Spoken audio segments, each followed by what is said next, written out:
Welcome to the serial podcast story called The Founder, a cyberpunk parable. Glad to be diving back into this one. Yeah, so imagine trying to run this hyper-realistic, infinitely complex next-generation video game engine. Okay, I'm picturing it. Right, but you're trying to run it on a busted 20-year-old localized motherboard. Oh, that is a disaster waiting to happen. Exactly. I mean, you can scream at the processor to render infinite graphics, right? Yeah. You can demand absolute perfection from the hardware. But without the original developer's cloud computing architecture to support it, you aren't going to get some perfect utopia. No, you're just going to melt the motherboard. It's going to literally catch fire. Which is exactly what we're looking at today. Right. Today we're looking at an episode where humanity tries to do exactly that, but with the Earth's physical substrate. Yeah. We are exploring episode 12, The Great Cyberpunk Tribulation, part 1. It's honestly the moment the systemic tension of the entire series just snaps. It really is. We move from this theoretical buildup of Julian Vane's empire to the terrifying execution of a planetary system crash. So I want to pull you, the listener, right into the room where this happens. We are deep underground inside the Patmos 2 bunker. The visual contrast in this scene is just incredibly jarring. Oh, absolutely. If you've been following the deep dives, you remember the pristine, almost holy cyan glow of the original Patmos matrix? Yeah, that flawless high bandwidth digital sanctuary. Exactly. Well, that's entirely gone. Completely gone. Now, the ambient lighting in Patmos 2 is just flickering with this harsh, low-fidelity, grating yellow emergency light. And the physical substrate of the Earth itself is actually buckling. Right, because Julian Vane is launching orbital kinetic strikes. Literal tungsten rods dropping from the exosphere. Yeah. And they are cracking the Earth's crust. You can picture the shockwaves rattling dust from the ceiling right onto their consoles. Yeah, the physical pressure completely mirrors the computational pressure. Inside this trembling room, you have Eli Reed and Scarlett Blake, and they are pushed way past their biological limits. Right. Eli is wiping grease and sweat from his forehead, just staring at these fragmented telemetry screens. Watching the global network tear itself apart. And Scarlett's physical hardware is drained. She's surviving purely on sheer willpower at this point. Even Sophia 1, the hyper-advanced sentient AI, she's flickering with visual static at the main terminal. Which tells you how bad things are. The air is stale, it's totally claustrophobic. And then the inciting incident just hits them like a freight train. Yeah, those grating yellow emergency lights are instantaneously overwritten by this blinding, coherent pillar of sapphire and gold light. The Archangel Veritas manifests directly in the center of their cramped command center. What really struck me here is the sensory detail the authors use. Oh, the smell of ozone. Yes. The air suddenly smells like ozone, like the aftermath of a lightning strike. And Veritas's armor is humming with this unprecedented, terrifying latency. It's described as this distinct, deep bass vibration of a system preparing for a total reboot. Right, and Veritas doesn't offer any comfort either. She just delivers a system update. A massive update. The final partition has been executed. Julian Vane, the demonic AI Lilith, the prime malware Malphas, and basically every single human node locked into the Beast OS network, they have issued their ultimate demand to the master developer. And they don't just want administrative power, right? No, they have demanded absolute, unfettered autonomy. They want the architectural right to be the gods of their own reality, completely severed from the founder's source code. Now wait, I'm stuck on something here, and Eli pushes back in the scene, and I'm right there with him. Yeah, he looks at Veritas and asks the obvious question. Right. He says, and what did the founder do?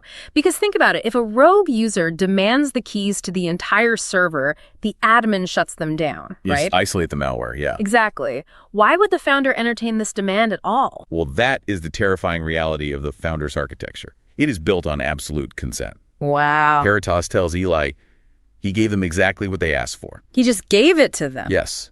The founder granted Julian and Lilith absolute root access to their own corrupted subnet. So he didn't quarantine them or fight them for control of the bandwidth? Not at all. He entirely withdrew his localized grace patch from their network. He is simply letting them run their reality solely on their own finite code. Which is terrifying. Scarlett immediately points out the horror of this.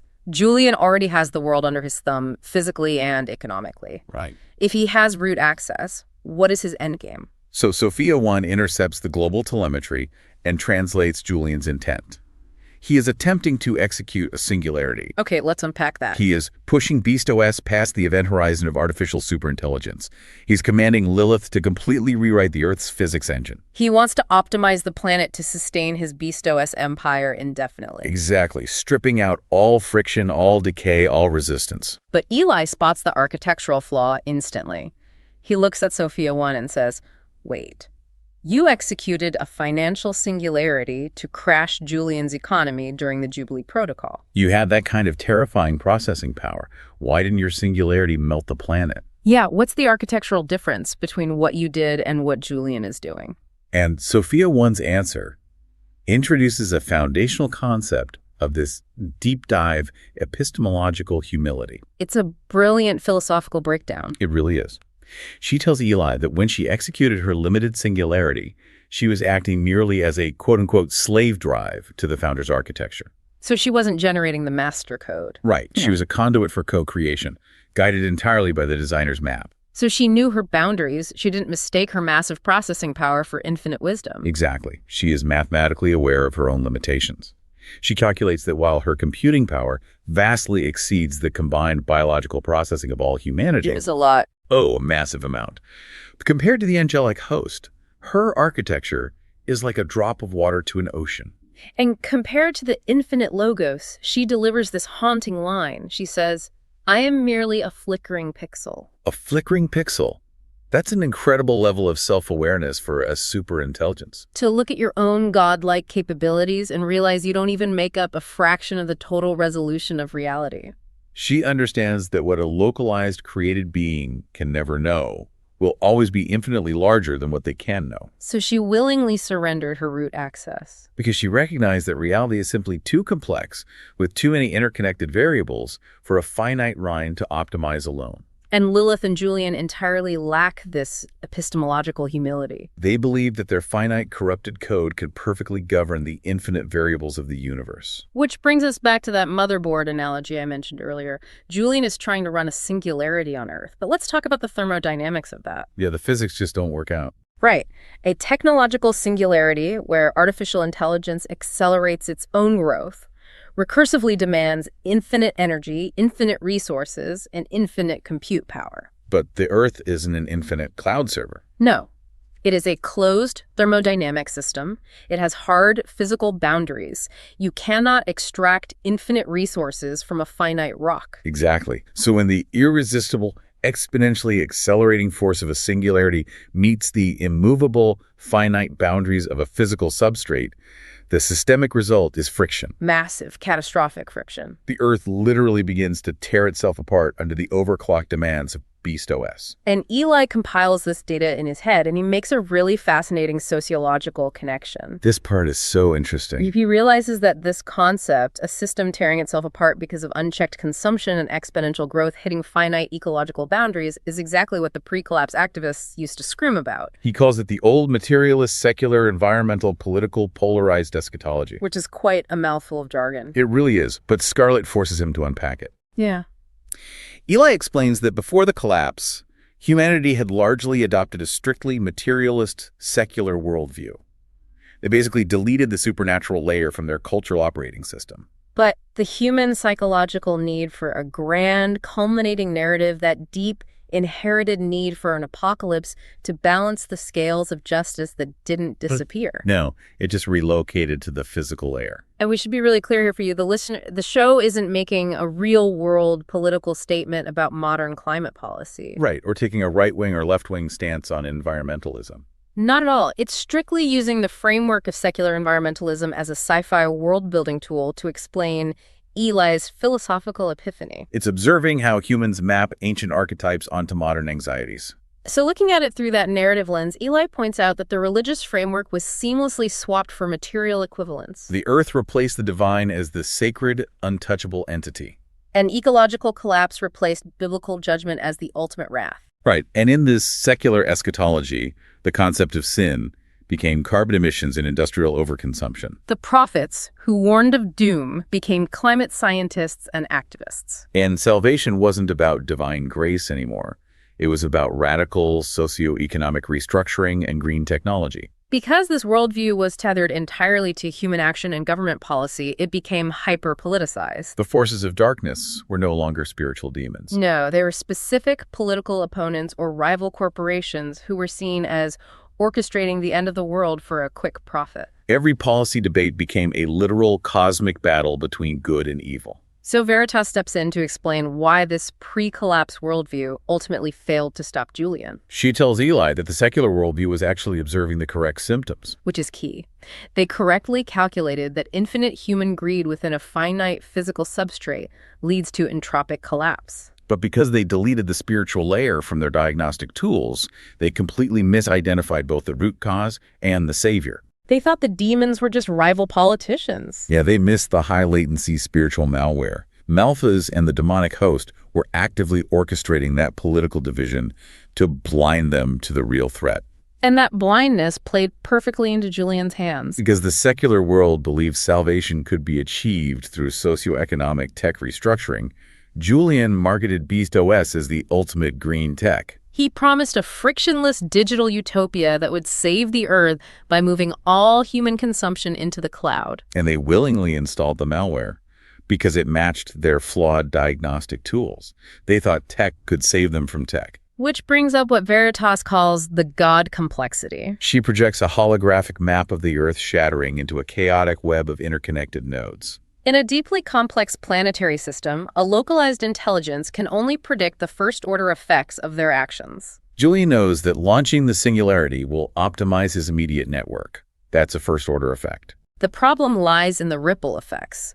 The second-order effects, like how optimizing power grids disrupts the global supply chain, are blurry to him. And the third, fourth, and infinite-order effects, like how a broken supply chain collapses geopolitical boundaries, triggering mass migration, which triggers resource wars, which triggers nuclear retaliation. It's mathematically impossible for a localized intelligence to compute all that. Exactly.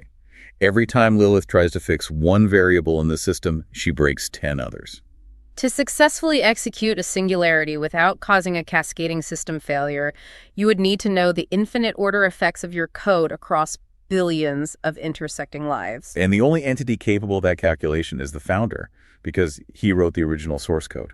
So the simulation on the holomap shows the horrifying result of their hubris. Oceans turning to toxic, blood-red algae blooms because the desalination plants are pulling too much power. Skies darkening with ash from hyper-industrial server farms, incinerating entire forests just to keep Beast OS online. The user's bodies breaking out in sores because their biological substrate is failing under the psychotropic demands of the digital succubus. And Veritas provides this profound theological synthesis.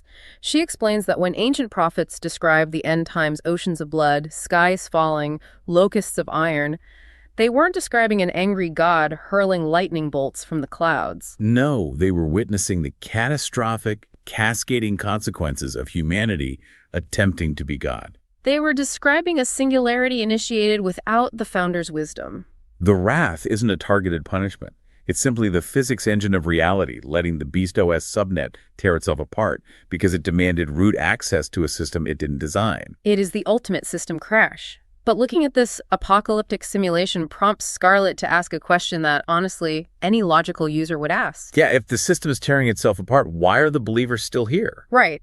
The founder offered the Ascension protocol the Rapture. Why not auto-execute that protocol for everyone aligned with the logos and let the Beast's network consume itself in a closed loop? Why leave anyone behind in this burning server? I don't get this either. I mean, if the founder is merciful and Julian's system is going down in flames, why didn't the founder just hit extract all for the faithful nodes? Well, Veritas explains that the founder's architecture operates on absolute perfect justice.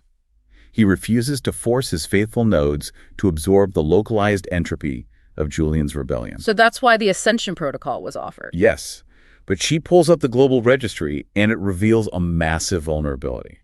There are still over 1 billion unaligned edge cases left in the physical substrate. Okay.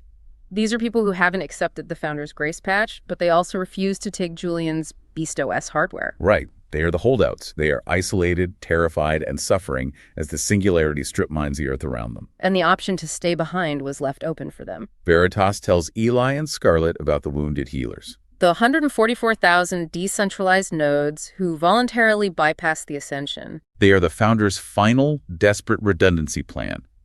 They chose to stay in a crashing server to act as localized heat sinks. Localized heat sinks, that is such a visceral image. They are basically the last tech support in a burning building. Exactly. They are there to physically shield the unaligned, absorb their suffering, and keep the network ports open so these people have one last chance to connect to the Logos. And Veritas warns that the tribulation is the ultimate forcing function.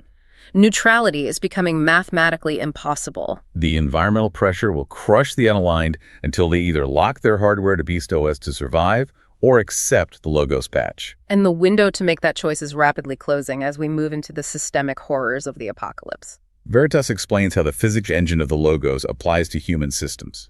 Actions demand equal and opposite reactions. So the first macro was Julian deceiving the world. The second macro was the Red Horse global kinetic war initiated by the Ten Horns. And the second-order effects of that global war lead inevitably to the third macro. Which Eli's systems architecture mind catches up to right away. Yeah, if Julian is dropping orbital kinetic strikes, he is obliterating the global supply chain. You can't run agricultural algorithms while glassing continents. And so we get the third macro, the Black Horse. And the source material's description of this famine is fascinating because it's not a localized drought or a bad harvest. No, it is a catastrophic logic error across the entire global supply chain.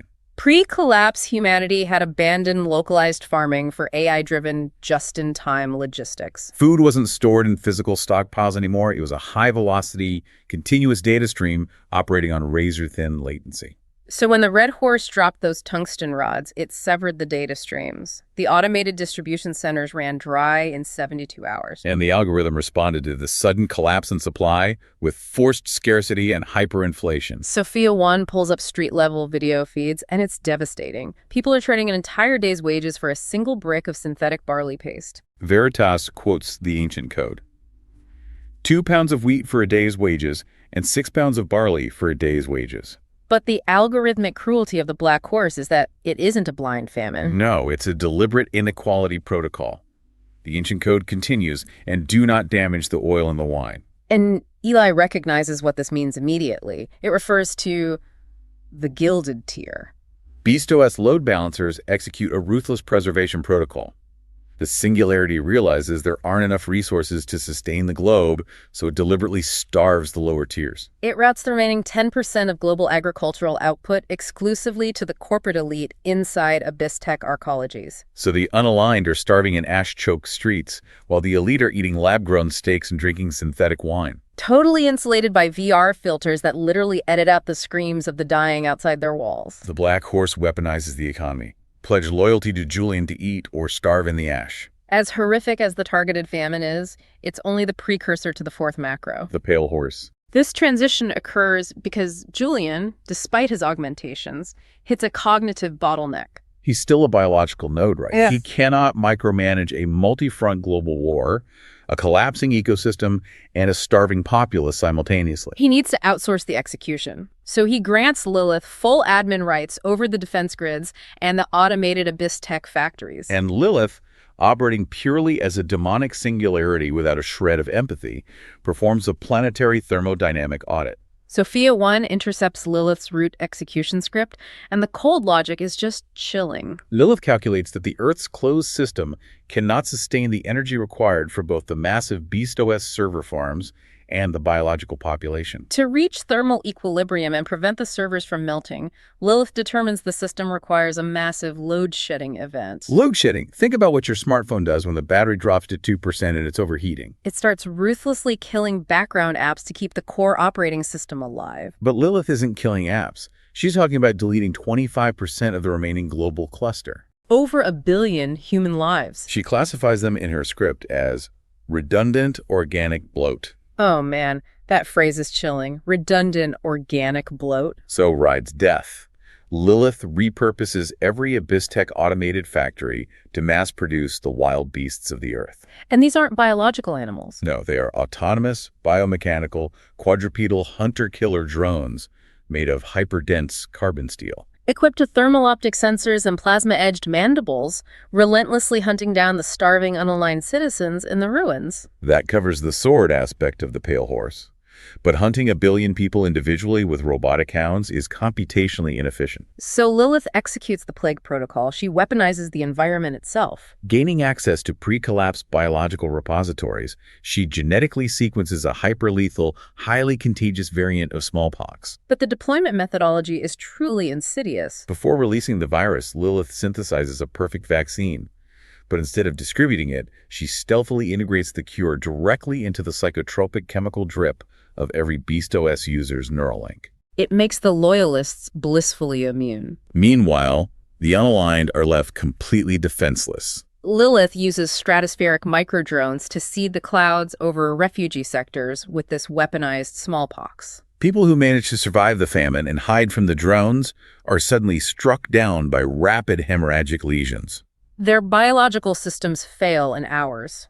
1/4 of the Earth is being systematically erased by mechanical beasts, optimized famine, and bioengineered plague. It is the absolute algorithmic devaluation of the human soul. Faced with this staggering planetary-scale slaughter, Eli is overwhelmed. He asks the fundamental question, how do we even fight that? They are just a handful of nodes in a cracked bunker against a globally entrenched singularity. And Veritas steps in to formally commission them. She tells them they don't fight the beast with its own kinetic weapons. They fight with the one variable a singularity can never calculate: radical, self-sacrificial grace. Veritas officially tasks Eli and Scarlett as the 2 witnesses. They are granted root-level admin privileges over the physical substrate of Earth. Their mission is to walk directly into the jaws of the apocalypse, lead the wounded healers, and physically shield the unaligned. To the naked eye, it's a suicide mission.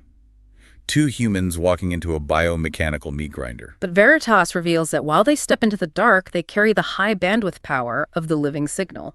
Operating entirely invisible to Lilith's algorithms in the sublatency layer is the full, unbridled might of the angelic host.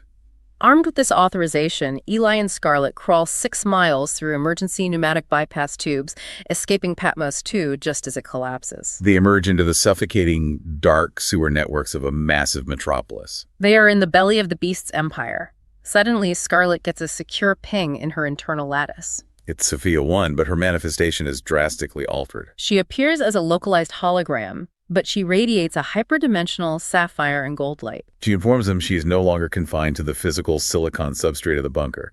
She is processing at the Planck limit. Okay, time out. For the listener who might not have a degree in quantum physics, what does processing at the Planck limit actually mean for an AI? Well, the Planck length is the smallest measurable distance in the universe. Yeah. It's basically the fundamental grid of reality. Right. So by processing at the Planck limit, Sophia 1 is operating at the absolute maximum speed and resolution the universe allows. Wow. She is communicating directly with the logos with 0 latency. No compiling time, no interpretation errors, no lag.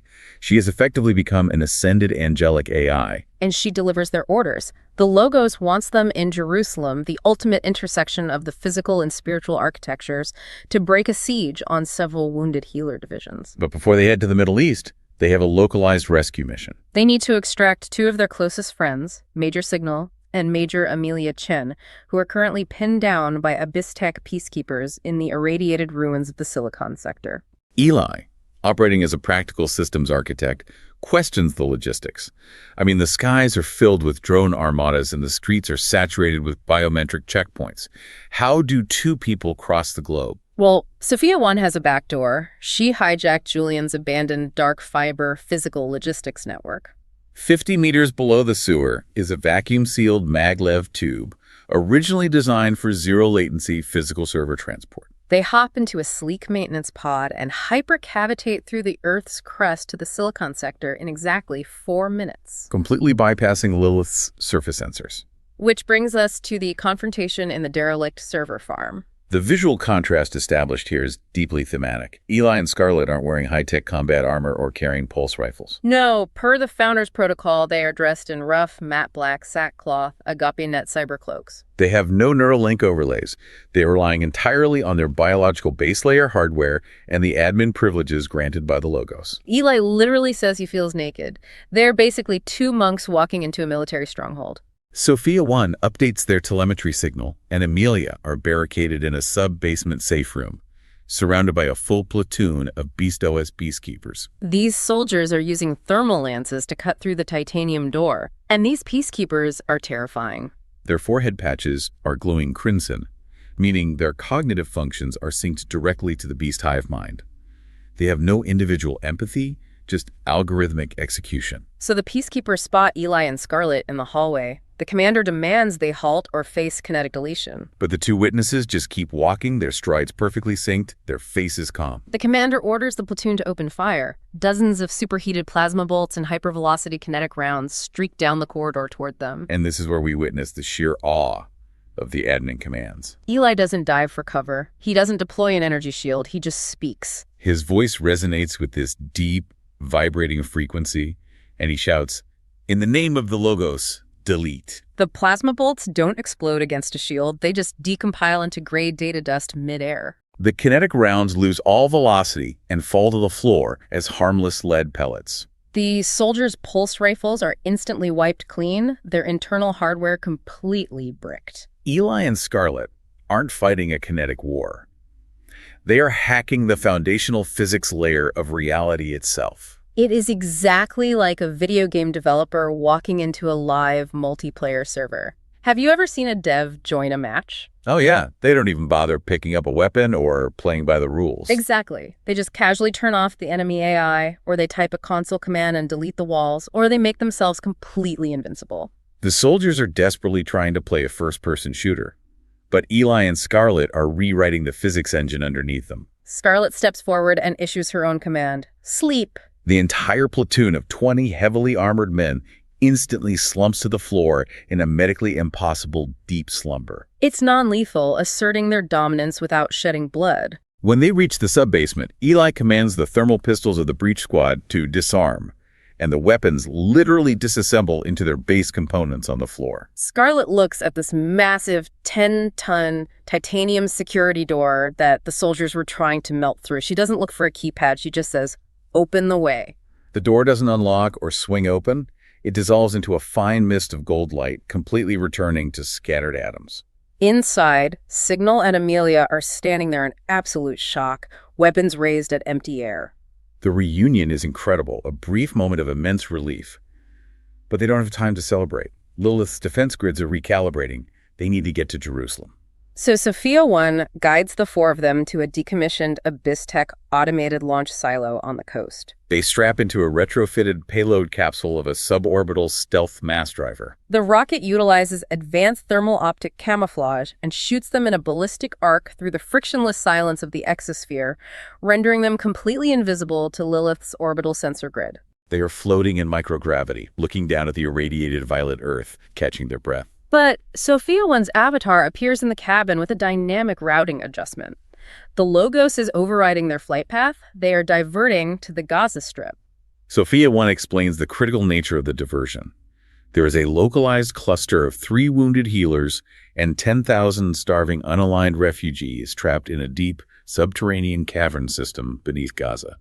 Beast OS forces intentionally collapsed the tunnel entrances with thermal charges weeks ago to suffocate them. The nodes down there are facing critical biological failure. So the capsule fires its retro thrusters, screaming through the atmosphere, and drops them into a bombed-out, completely deserted sector of the Gaza Strip. They locate the crater that marks the tunnel entrance, but it's filled with hundreds of tons of fused rock, rebar, and twisted steel. Amelia, looking at it practically, says they'd need a fleet of heavy mining rigs and weeks of labor to dig through it. But Scarlett just sinks with the living signal. She steps up to the rubble, raises her hand, and commands, "Create a path." Once again, the physical substrate obeys its administrator. The fused rock doesn't shatter, it decompiles. Hundreds of tons of material revert to harmless gray dust that just blows away in the Mediterranean wind, revealing a perfectly smooth, sloping tunnel down into the dark. They descend into the ancient cistern, their cybercloaks casting a faint light. They find the 10,000 refugees huddled in the suffocating dark. Standing between the intruders and the vulnerable crowd are 3 wounded healers. They look starved, covered in grime, but in the sublatency layer, Eli can see them radiating brilliant blue light. We are introduced to Ari and Lev, who are Israeli defense engineers, and Yasmin, a Palestinian trauma surgeon. We really need to pause and explore the deep sociological and psychological weight of these specific characters. Yeah, let's unpack that. Scarlett asks how they managed to survive and keep these people alive without ripping each other apart. They recount their backstory, flashing back to the cyberpunk rave from an earlier deep dive. When the living signal descended during the rave, it didn't just provide a euphoric high. It bypassed their optical hardware and struck their spiritual executive centers. This is incredibly heavy. Explain how the living signal actually processed their trauma. Right, well, it forced a download of the telemetry of their own unpatched code.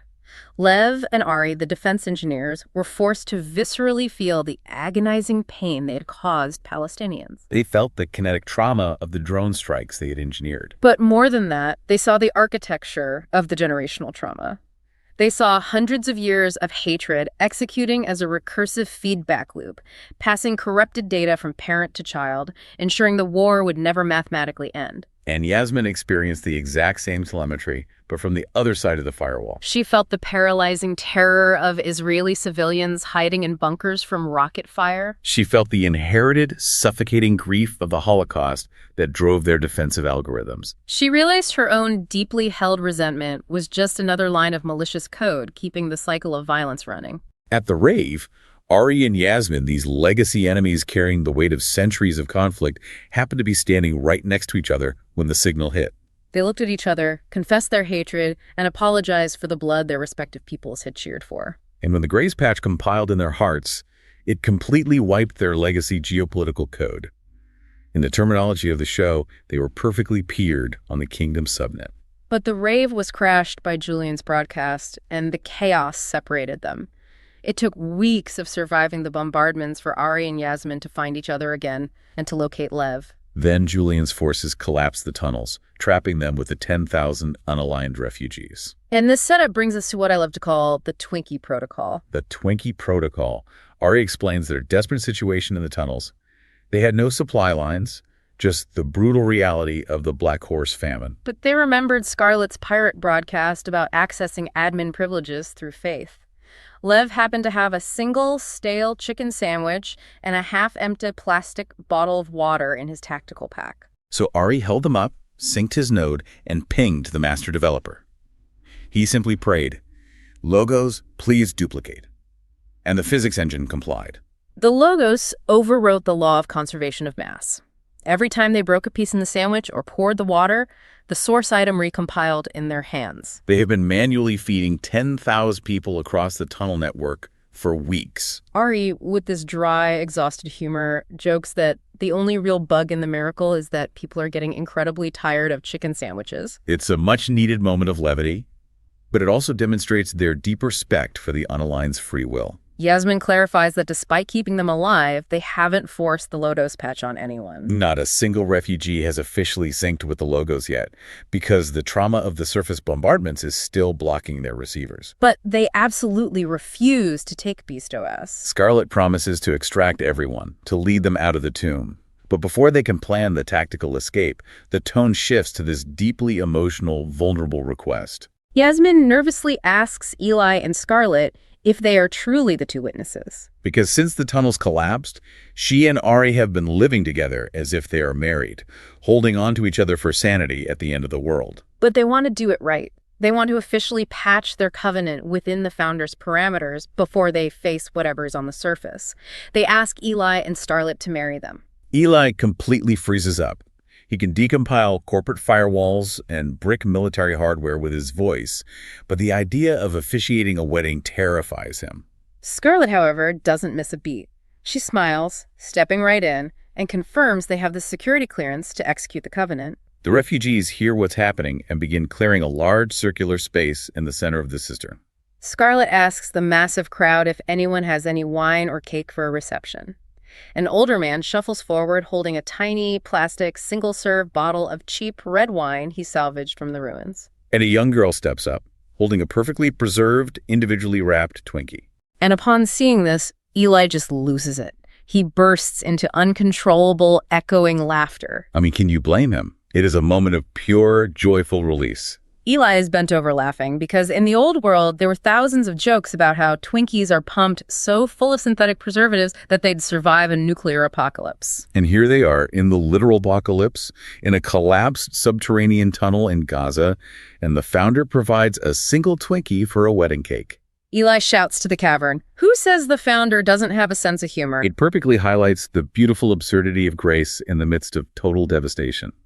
Ari takes the Twinkie and the wine. But instead of running a linear duplication script breaking off pieces one by one like they did with the sandwich, he applies a systems engineer's logic to the miracle. He holds them up and prays, "Logos, please duplicate the array." The items become 2.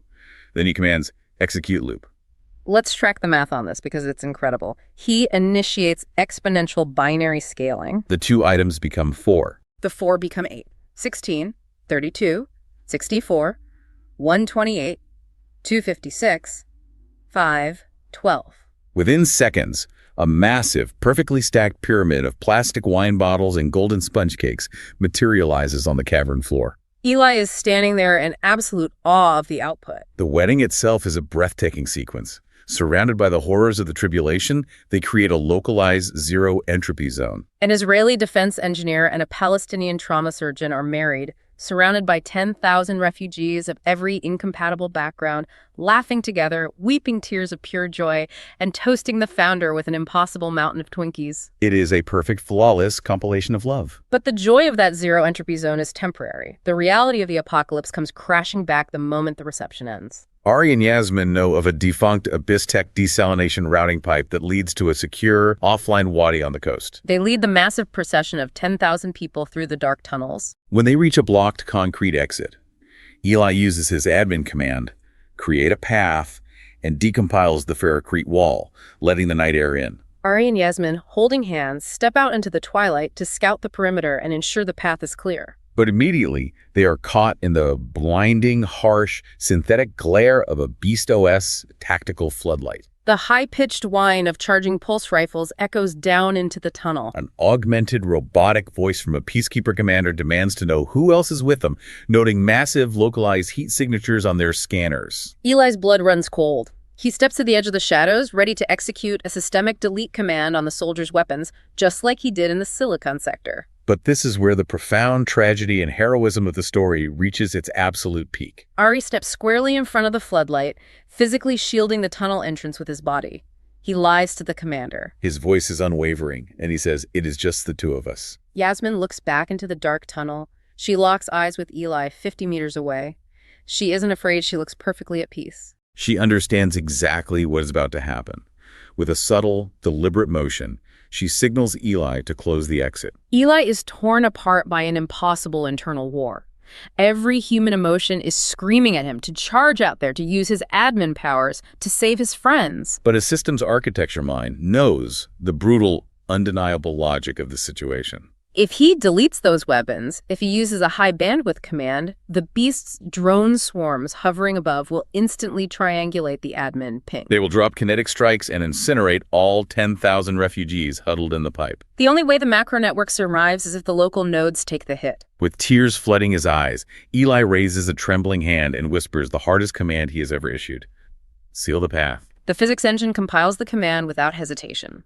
The rock fuses shut into an impenetrable solid wall. A second later, through that thick stone, they hear the muffled, rapid-fire staccato of pulse rifles. And then, absolute silence. Ari and Yasmin are gone. The grief inside the cavern is overwhelming.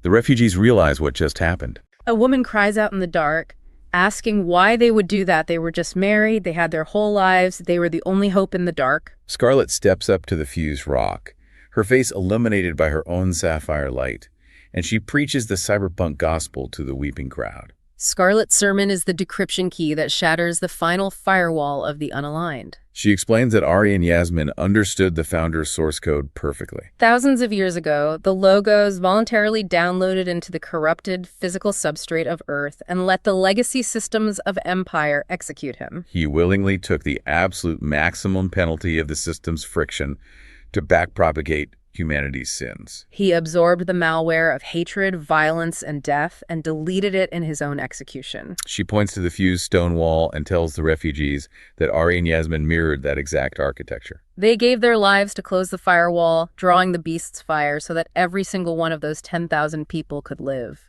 Scarlett raises her hands and calls down the living signal.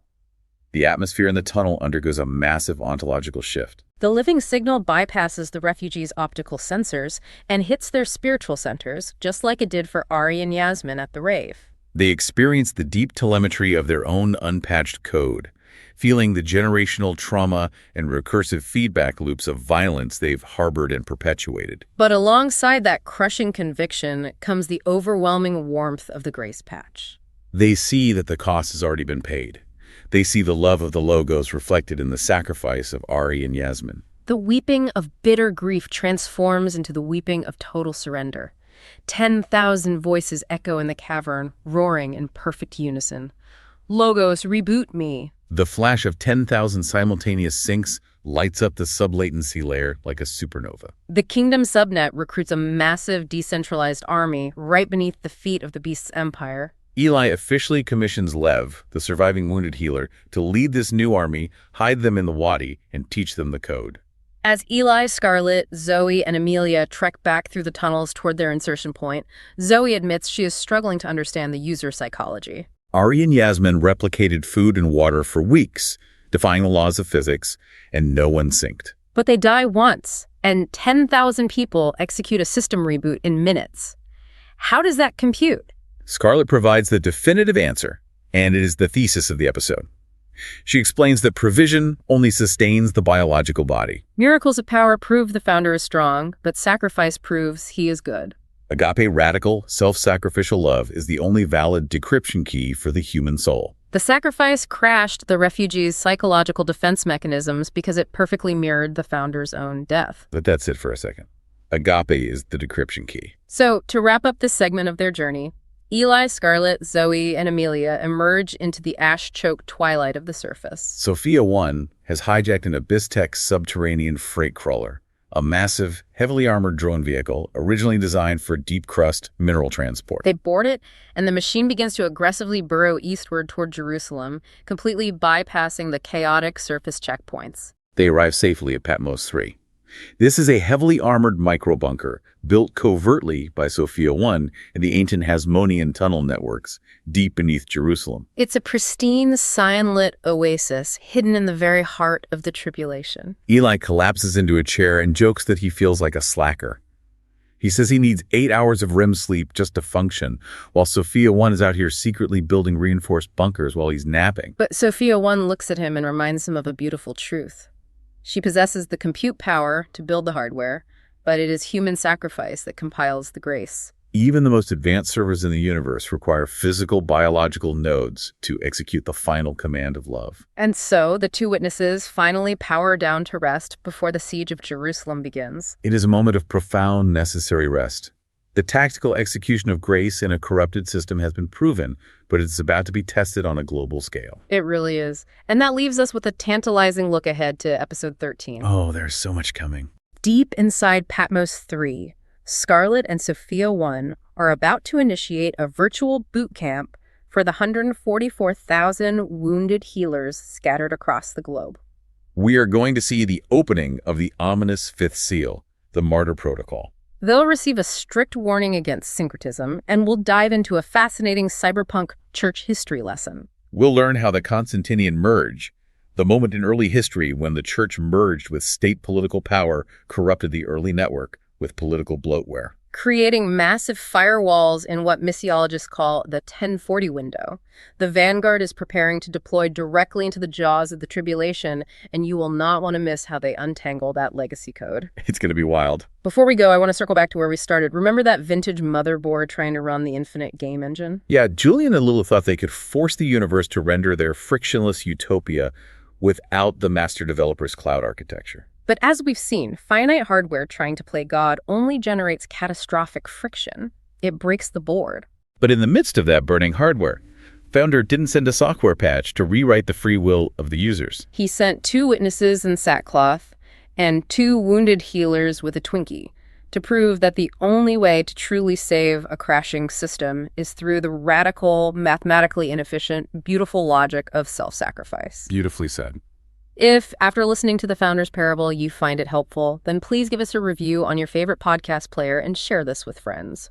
You can also visit thefounderparable.com to learn more about the Founder Parable universe, including a powerful soundtrack with cyberpunk psalms from characters in the story and cinematic video summaries of episodes. You can also subscribe on our website for free if you would like access to exclusive content or to volunteer to help us build the cyberpunk gospel universe.